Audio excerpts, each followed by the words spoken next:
On peut dire sans mentir que c'est un monument du cinéma français. Louis de Funès s'est éteint il y a 30 ans, mais son souvenir est encore très présent pour toutes les générations d'ailleurs. L'acteur a tout simplement inventé une forme de comique qui a fait mouche auprès du grand public. 30 ans après, ses amis et ses proches se souviennent et dévoilent la personnalité plus secrète de celui qui ne cessait de bondir devant les caméras. Nicolas Lemarinier, José Boulestex. Un caractère de cochon, une bonne dose de mauvaise foi, le tout assaisonné d'un grand éclat de rire. 30 ans après la disparition de Louis de Funès, son humour fait toujours mouche.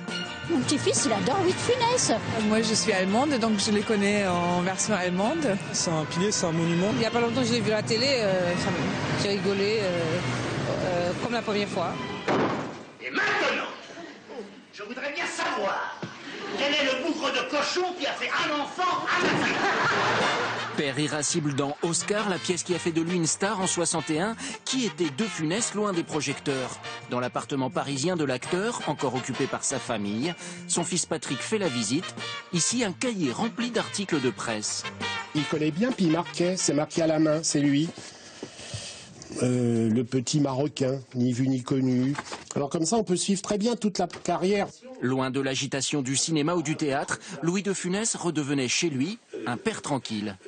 Quand il ne tournait pas, quand il jouait au théâtre, il était toujours en pyjama dans la maison. Je l'ai toujours connu en pyjama. Il dormait pas, hein. Il faisait des choses, mais il disait qu'il rechargeait ses accus pour le soir.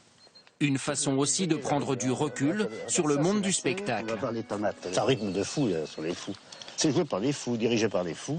Oui. C'est Gabin qui me laissait dire, regarde, c'est tous des dingues. Ah, c'est possible. C'est pas possible, il était là. C'est avec un regard amusé sur les défauts de ses contemporains que Louis de Funès a trouvé l'inspiration. Oh, quel bafouillis, hein. Mon comique vient surtout de l'intérieur. Ce sont des expressions qui viennent de l'intérieur, c'est-à-dire la lâcheté, la veulerie, tout un petit éventail très humain. J'aime bien les fauchetons, j'adore les fauchetons. Comme personnage, je crois que c'est les plus comiques, ceux-là.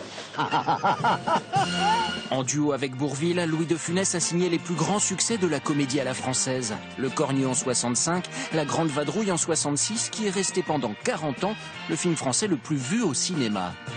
Vous savez ce geste-là, ce que ça veut dire? Hein? Dites, regardez. Vous savez pas? C'est un ver de terre qui prend son virage. Je crois que... Les deux amis partageaient la même simplicité en coulisses. Pour les partenaires de Louis de Funès dans Le Gendarme de Saint-Tropez, le comédien n'était pas l'homme cassant et autoritaire, décrit par certains. Il vous mettait fort à l'aise, vous étiez un camarade.